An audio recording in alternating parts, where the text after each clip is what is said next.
10 types d'agresseurs émotionnels. Premier type, c'est l'agresseur émotionnel qui demande mais ne donne pas.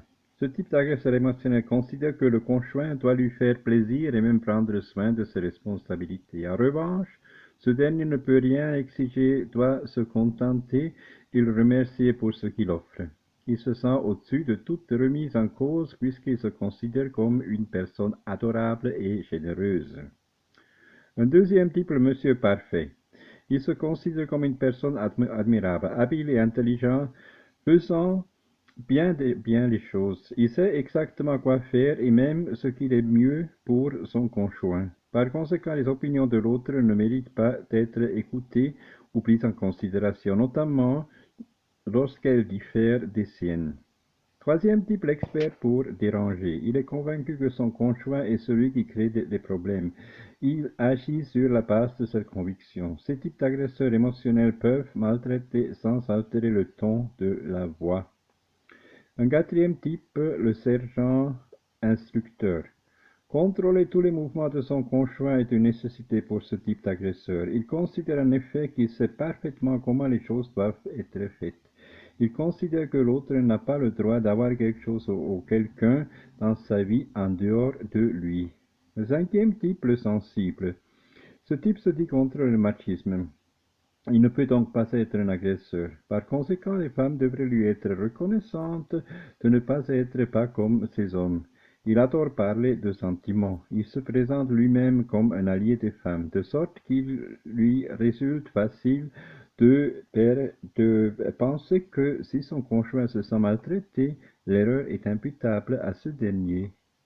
Un sixième type, le playboy. Les femmes sont venues au monde pour satisfaire sexuellement les hommes et surtout lui. Mais il considère que si les femmes recherchent le sexe, elles sont légères et celles qui refusent le sexe sont trop étroites. Un septième type, agresseur, le Rambo.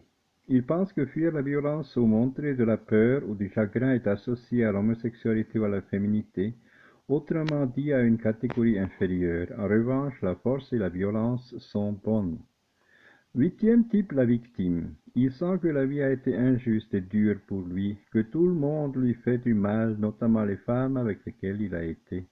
C'est pourquoi il n'est pas responsable de ses actions. Toutes les erreurs seraient la conséquence directe ou indirecte de cette maltraitance.